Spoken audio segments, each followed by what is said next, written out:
Hi, my name is Michael Bigham. I'm going to be discussing with you guys today about the side effects of mental health medications. I believe that a lot of these side effects aren't really being presented from someone that has actually experienced these side effects. And I really want you to understand that to go to a psychologist and a doctor for a diagnosis, for someone else to understand the problems that you have and you're experiencing, is not necessarily the benefit. Um, in many ways, we have a hard time expressing ourselves and expressing our feelings and our thoughts by being on these medications that a psychologist would prescribe to you or a doctor. So I want to express to you guys my experiences from being on them for many years. I want you guys to kind of be aware that if you become confused, in many cases you don't have the ability to admit that you're confused because in this case, the medication makes you not aware of the things that it's stripping from you, your personality, who you are, many cognitive abilities that would allow you to recognize it and allow you to put yourself in a position to focus on the solution rather than the problem. Many cases being that you might experience confusion. You might have a hard time with that issue because it puts you in a state of mind where it controls you. It controls your cognitive functioning. It puts you in an alternate state of being aware of your problems and how to resolve your emotional issues. So you're really stuck, being that you're confused. You're not necessarily recognizing the need to change your belief system about your feelings and how to go about managing them because of this confusion. But I want to address with you guys today a little bit of my experiences being on mental health medications, how I've come off of the wrong ones that I was on that had caused my impairment on a consistent basis, basically a repetitive confusion that I experienced over many years, and how I came to be on the right medications that did not cause that impairment long term. So now that I'm able to express it, I want to read this to you in hopes that you guys will kind of understand um, what not to do, who not to listen to, who not to trust, and be able to have your own kind of idea about who you are. It really hurt me in a sense because in my past, because a lot of the things in my personality that were positive and acceptable in society, um, uh, as far as being able to be in a social environment, were affected. A lot of my choices, a lot of the choices I made, were controlled by the drugs.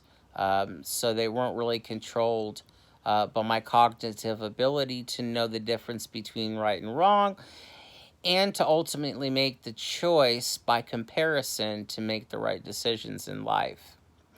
So I want to be able to express to you today my experiences, and I hope that you are inspired by me reading this to you, that there is hope for you guys. There is hope, and the hope does not lie in mental health medications. So here we go. First off, when you have had your motivation, desire, and willingness and ability to know how to respond taken away from you by experiencing disorganization in your thinking for so long, you begin to become aware that you are no longer without this ability. When the suppression is lifted, you realize you can begin to organize and speak without disorientation. You become excited and aware that you now have these abilities in the same way others do. It upset me to realize that I was just like other people, and it occurred to me that it had to be the medication that had caused my impairment for so long. This was because I had realized I wasn't experiencing any impairment in ability to get my points across to others. I noticed I had desire and motivation to pursue my interests. I noticed I had the ability not to give up on myself when others would doubt my abilities. I could choose to listen to my own understanding without depending on other people for theirs. In my opinion, I began to like these new abilities because I could properly be able to function. When you no longer have this suppression by no longer taking or being forced to take something that has caused this to happen, you are now able to question and come to a proper analysis of the cause. Because you now have these same abilities.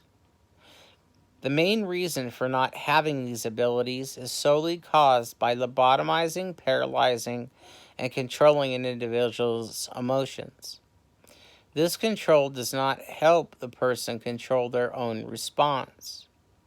When the medications give them no power in deciding how they should respond. The option in how they need to respond by knowing is never acknowledged, obtained, or can be retained when confused. Because the medications have power over how they do. In this case, if the person has no ability to focus on their own response with a clear acknowledgement of belief, is the person able to decide what response they should give if confused? No, because the drugs control how they respond. By changing the organization in their thinking. In my case, it disorganized my ability to know how, by causing confusion. This caused me to become more emotional in how I responded. Mainly, I thought with emotional understanding. This organization is linked to their response. This control only controls the pain they have by suppressing it, but does not allow a change in how they respond. This control is like someone gripping your arm and never letting go. Every time you try to pull away to gain control, the grip of the hold gets tighter and tighter, preventing you from letting go of your pain. This person holds on to the pain by the other person, or in this case, the medication not letting go of you. In this case, it is more a mental or cognitive grip. These chemicals grip the pain and control it. But by doing so, it continues to cause you to hold on to the problems or thoughts that have caused you to focus on the pain. By its control, not allowing you to be aware you have a choice. You end up never letting go. This hold never really alleviates.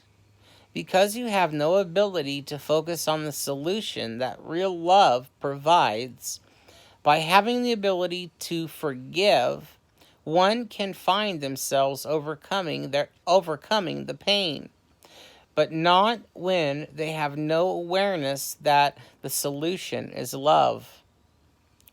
Especially when this hold causes you to believe that love is somehow how you feel, and not selfless, but selfishness.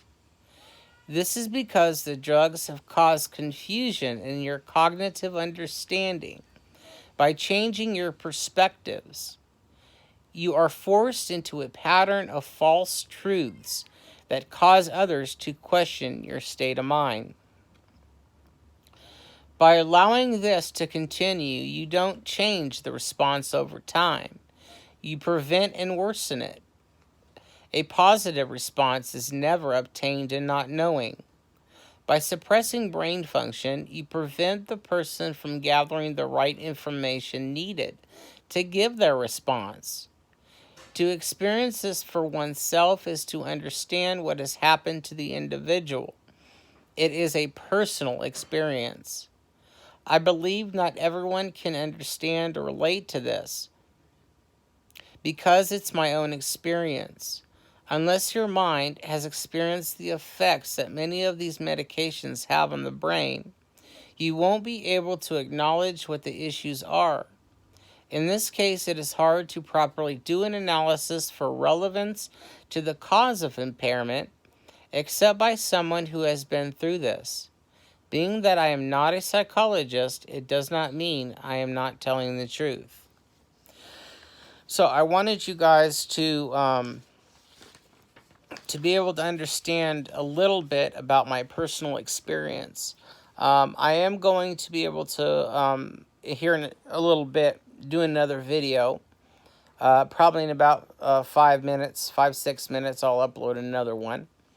But I want you guys to understand that maybe you're going through the same things. Maybe you've been through the same things, but you're just not very self-aware.